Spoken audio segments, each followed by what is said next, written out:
آج supreme court میں جو سماعت ہوئی ہے، حیرت کی بات یہ ہے کہ جو میر بادشاہ کیسرانی کے مخالف درخواست گزار تھے، ان کے وکیل نے بھی 5 سالہ نااہلی کے حوالے سے موقف کی تائید کی ہے۔ تو یہ جو معاملہ ہے جس میں سادہ قانون سازی اور آئینی ترمیم، اس کے اوپر بات چیت ہو رہی ہے، اس کا اینڈ آپ کیا دیکھتے ہیں؟ بسم اللہ الرحمن الرحیم۔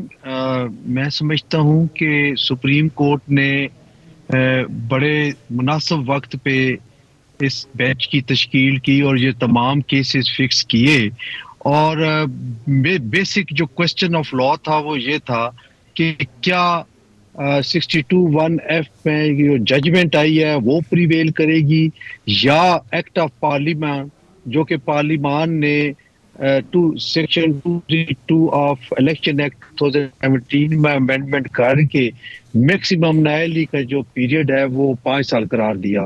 تو یہ تو دونوں کا تقابلی جائزہ لینا تھا، کیونکہ آپ کو سب کو پتہ ہے کہ آئین کے 62(1)(f) یا کسی بھی آرٹیکل پہ نااہلی کی مدت کا تعین نہیں کیا گیا کہ نااہلی لائف ٹائم کے لیے ہو سکتی ہے۔ البتہ اس وقت کے جو 5 رکنی بینچ تھا، جو مسٹر جسٹس ثاقب نثار صاحب کی قیادت میں تھا، انہوں نے 62(1)(f) کی انٹرپریٹیشن کرتے ہوئے یہ قرار دیا کہ نااہلی کی مدت لائف ٹائم ہوگی، جبکہ 62(1)(f) میں یہ درج نہیں۔ تو اب جب اس کو دیکھا جائے تو الیکشن ایکٹ میں بھی اس وقت نہیں تھا کہ نااہلی کی مدت لائف ٹائم ہوگی۔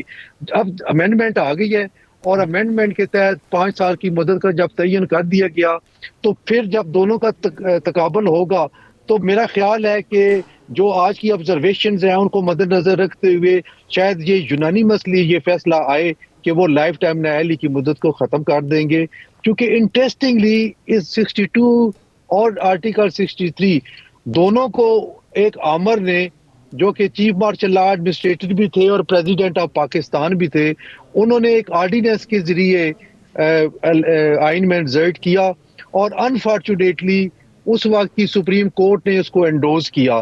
میں سمجھتا ہوں ذاتی طور پہ کہ ابھی سپریم کورٹ کو ریوزٹ کرنا چاہیے، یا پھر آنے والی پارلیمان کو بھیج دینا چاہیے۔ کم از کم یہ جو امینڈمنٹس جو کہ ایک شخص نے کی ہیں اپنی ذاتی تشفی کے لیے اور اپنے ذاتی معاملات کو لنگر آن کرنے کے لیے، ان کو دوبارہ ریوزٹ کر کے تو یہ اسکروٹنی ہو سکے، جو کہ بیسک جو فنڈامنٹل رائٹس ہیں ان کے خلاف ہے۔ ایک طرف آرٹیکل 17 آف دی کانسٹیٹیوشن آپ کو رائٹ دے رہا ہے کہ آپ الیکشن کنٹیسٹ کریں، آپ پارٹی بنائیں، آپ اپنے آزاد ہیں اپنی مرضی کے مطابق اپنے پولیٹیکل فیصلے کریں، اور دوسری طرف 62 اور 63 آرٹیکل کا حصہ بنا کے آپ نے بہت کچھ ان سے لے لیا، اور جس کا دل کرتا ہے اس کو یوز بھی کرتا ہے، اور جس کا دل کرتا ہے اس کو مس یوز بھی کیا جاتا ہے۔ تو یہ چیزیں ساری دیکھنے والی ہیں۔ اچھا پاشا صاحب، آپ کیا سمجھتے ہیں؟ ایک پٹیشنر کی طرف سے یہ بھی آج درخواست کی گئی تھی کہ سزا معطل کرنے کے ساتھ ساتھ فیصلہ بھی معطل کیا جائے۔ اگر اس کے اوپر سپریم کورٹ کوئی ڈائریکشن دیتی ہے تو اس کے بینیفیشری کون کون ہوں گے؟ دیکھیں، جو سزا معطل کے ساتھ جو کنوکشن ہے وہ بھی اگر سسپینڈ کی جائے تو اس کے بینیفیشری اس وقت اگر کوئی ہوں گے تو وہ عمران خان ہی ہوئے، اس کے علاوہ تو اور کوئی نہیں۔ صحیح۔ حسن رضا پاشا صاحب، سمجھ سے بالاتر بات ہے، آپ ماہر قانون ہیں، ہم جیسا روزانہ کی بنیاد پہ صرف خبریں سننے والا یا جس تک اطلاعات آتی ہیں وہ تو کم فہمی کا شکار ہو جاتا ہے۔ کیا ایسی درخواست لگ سکتی ہے کہ ایک کیس لگا ہوا ہے میر بادشاہ کیسرانی کا سپریم کورٹ کے اندر، نیب پہنچا ہوا ہے اسلام آباد ہائی کورٹ میں کہ نیب کیسز کے اندر جن کو سزا ہوئی ہے وہ نااہلی 10 سال ہونی چاہیے، 5 سال نہیں ہونی چاہیے، کیا اس کے اوپر سماعت ہو سکتی ہے؟ پیرالل ایک اپر کورٹ بیٹھی ہوئی ہے اور ایک لوئر کورٹ بیٹھی ہوئی؟ بالکل، انیشلی چونکہ جو جورسڈکشن بنتی ہے وہ ہائی کورٹ کی بنتی ہے، تو نیب نے اسی لیے ہائی کورٹ کو رجوع کیا ہے، چونکہ ان کے لیے ایک سیپریٹ اپلیکیشن ہے، سیپریٹ کیس ہے جو کہ انہوں نے فائل کی ہے، اور اس کیس میں چونکہ وہ نیب کی کوئی جورسڈکشن نہیں تھی، اس کیس میں وہ فریق بن کے یہ ریکویسٹ نہیں کر سکتے، اسی لیے وہ سپریم کورٹ میں نہیں آئے، اور انہوں نے یہی پریفر کیا کہ وہ ہائی کورٹ میں آ گئے اور ہائی کورٹ کو رجوع کیا۔ یقیناً ہائی کورٹ جب اس پہ ہیئرنگ کرے گی تو جو پروسیڈنگز اوپر ہوئی ہیں ان کو، اور جو فیصلہ اوپر سے آئے گا سپریم کورٹ آف پاکستان سے، اس کو ضرور کنسیڈر کرے گی، چونکہ الٹیمیٹلی جو سپریم کورٹ آف پاکستان کے جو فیصلے ہیں وہ آرٹیکل 189 اور آرٹیکل 90 کے تحت تمام جو کورٹس ہیں ان پر لاگو ہو سکتے ہیں اور ان کو ماننا پڑتا ہے۔ حسن رضا پاشا صاحب، جس طریقے سے بات ہوتی ہے کہ ہر ایک کی اپنی خواہشات ہیں، اب جمعیت علماء اسلام پاکستان کی طرف سے ایک درخواست دائر کی گئی الیکشن کمیشن میں، اور اس میں یہ کہا گیا کہ مولانا فضل الرحمان کے قافلے کے اوپر حملہ ہوا، دونوں اطراف سے فائرنگ ہوئی، اس سے پہلے حافظ حمداللہ اور بھی بہت سے رہنما ہیں جن کے اوپر فائرنگ ہو چکی ہے، اور اس کے علاوہ ان کے ورکرز کنونشن میں بھی دھماکہ ہوا، تو اس لیے ہمارے امیدواروں کو سیکیورٹی فراہم کی جائے۔ تو کیا اس ضمن میں الیکشن کمیشن کسی ایک پارٹی کے امیدواروں کو سیکیورٹی فراہم کر سکتا ہے؟ سوال کا جواب دینے سے پہلے میں محترم محمود مولوی صاحب کی بات کا جواب دینا ذرا ضروری سمجھتا ہوں۔ جی جی جی۔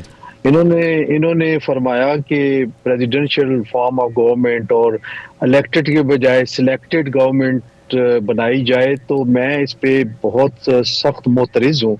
ایک تو یہ غیر آئینی بات ہے، پاکستان کے آئین میں ایسی کوئی چیز نہیں لکھی جس کا یہ ڈیمانڈ کر رہے ہیں۔ پریزیڈنشل فارم آف گورنمنٹ بالکل بھی نہیں ہونا چاہیے، پاکستان میں پارلیمانی نظام حکومت ہے۔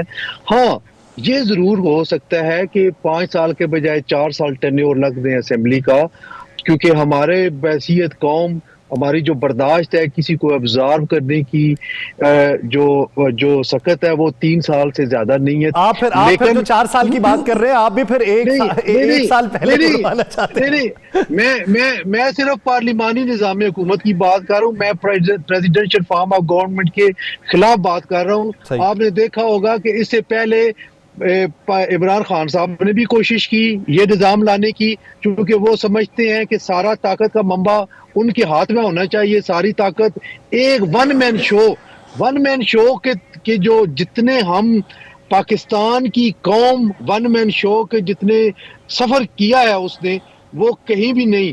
آپ دیکھیں ایوب خان ون مین شو تھا، پاکستان کو کیا ملا؟ پھر ضیاء الحق آیا، ون مین شو تھا، کیا ملا؟ اس کے بعد پرویز مشرف آیا، اس کے بعد تو یہ کب تک چلے گا؟ خدا رہا اس کو یہ جو ہے یہ تختہ مشق نہ بنائے پاکستان کو۔ اتنے تجربات ہو چکے ہیں کہ ان تجربات کی چکی میں ہم پس رہے ہیں۔